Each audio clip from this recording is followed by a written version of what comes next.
Doc Allie here. Today we're going to be discussing adding extracurriculars to your schedule.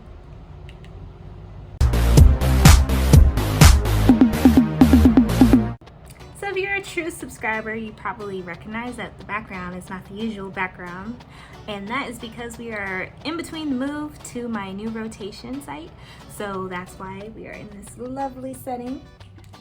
Back on topic though, I'm going to be discussing why we should be adding extracurriculars to your schedule. Now, if you recall, when I was talking about my study schedule for Step 1, I used a sample study schedule from a company known as Blueprint or Med School Tutors. And I didn't stop with just using their study schedule. They actually happen to have a lot of webinars where they discuss various important topics for medical school students. And I think maybe pre-med students, don't quote me though. But the thing that caught my attention was, now that Step is pass-fail, how do I stand out in a residency application? They discussed a lot, but I'm going to mention two things that are actually something that I'm currently doing to build my application that you guys should be considering incorporating into your applications as well. So my school is actually pretty wise with how they do things. They incorporated a research paper into two of our elective courses. One was known as the evidence-based medicine and the other was biostatistics. And so basically we had to combine these things to create a research paper about any topic of our choice. Considering my interests, such as the things that I focused on in my master's program, I wanted to explore further the effects of healthcare delivery on Black maternal health outcomes.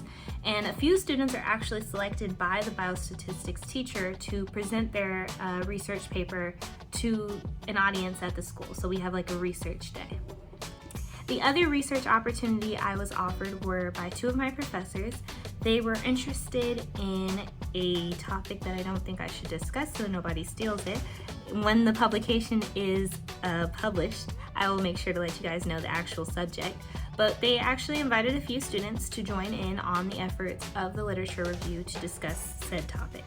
And yeah, that is in pending publication. One of the first extracurriculars I was exposed to during my first semester was SNMA, which is Student National Medical Association. They're very passionate and kind of an extension of an organization I was in pre-med, which is known as Minority Association of Pre-Medical School Students. So their focus is the medical students that are from the underrepresented communities. We're trying to reduce the disparities and bring together community and help make conscious physicians that are also competent. So I was actually exposed to this in a great time because this was during a very racial political pandemic, while at the same time the COVID 2020-2019 pandemic. I ended up becoming a member almost immediately. The only issue was when the e-board positions were presented, these were pretty high level positions, and as a entering second semester student, I was afraid this was new territory. I didn't know if I could handle that much responsibility at that time, so I kind of just stayed a basic member. I'm grateful that at one point it was either you help SNMA sink or swim, and so I was like, okay, I'll step up to the plate, I'll help SNMA, because a lot of students had graduated from the basic sciences, they didn't have time for it anymore, so it was like, come on, Allie, you gotta step in. This was actually when Family Table Talk was birthed, was when I became the vice president of SNMA, and then I moved on, carried it on another semester into my 5th semester as president. I would say the pros of SNMA is, one, you don't have to just be a underrepresented student to be a part of the organization. It's open to everyone. You can literally just be an ally. Also, this is talking about having culturally competent physicians. You don't want to be the physician that says microaggressions and makes people feel unwelcomed or as if they're not going to receive the best care from you because of your racial biases or whatever. So joining this organization helps in that way. But then another way that I was really sold on is the fact that it doesn't stop with basic sciences. A lot of clubs and organizations in basics stop with basics, but SNMA will follow you throughout clinical rotations. I think right now I'm on a 3 or 5 year plan, so it's nice to have something beyond basic sciences. Obviously, being as insane as I was, I went ahead and added presidency to my 5th semester from SGA as well, Student Government Association. I gradually built my way up to presidency. My 2nd semester, I went ahead and I was a 1st semester rep, which basically just means I helped them acclimate into basic sciences. Any questions they had about the island or how to study, tools, tips, all of that good stuff, that's where I was. Third and 4th semester, I moved on to treasurer. This was a nice position because it was a leadership position again, but also it was more of like something I'm good at. I can tell you guys, no, we're not spending this money because we don't have it. And I was able to help a lot with bringing those funds back up because when I entered treasury, those funds were depleted. So that was a great, nice little thing. Then I went for president my 5th semester. I was actually pretty nervous, pretty scared, but it was a lot. I'm not gonna lie. So that would be a con. Don't ever try to do 2 presidencies at once.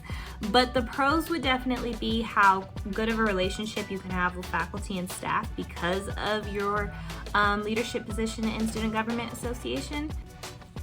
Then I also was a TA, so teacher's assistant. This was mainly because I had amazing TAs my 1st semester. Like, these people really took the time, they cared about your success, they would help highlight the very important information. It was nice to know that there was someone ahead of me that was also kind of inspiring, but it was also nice to just have a peer that I could reach out to that was willing to help me. Also, my professors were great my 1st semester, so I was like, I love learning by these people, and if it's possible for me to help someone else love to learn this information, make it simple, make it exciting, then that's what I would like to do.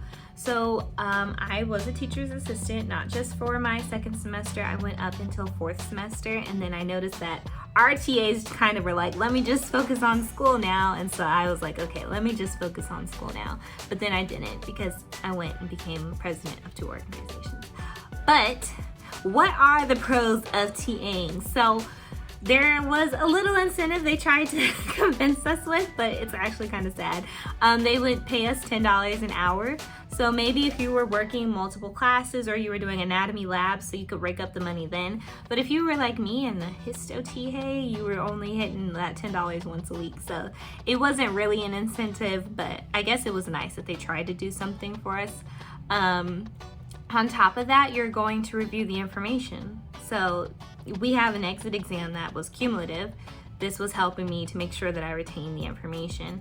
And also, there's a reward to teaching, and I don't know if people actually have experienced this reward when you get that positive feedback from students that they're just so grateful that you were there and you took the time to help. But that was really nice and I loved it, and so I'm like, maybe I should continue into tutoring or maybe even become a lecturer someday. We'll see. Stay tuned. Lastly, and this was actually pretty important too, they did bring up volunteering is pretty key. So I would say my beginnings of volunteering weren't for really a med school application. I kind of just used the Humane Society as my pet therapy. So we would just go walk the dogs on the weekends and you get to pet them and love them because they're not really getting that in the shelter. And hold the puppies. I loved it. I loved it so much. But it wasn't going to build my medical school application. It was just something I did that I enjoyed and I loved. So if you can find something like that, just do it for you. It was my therapy on the weekends. I would suggest doing that. But you also need to have things that are like more human-based, I guess you could say.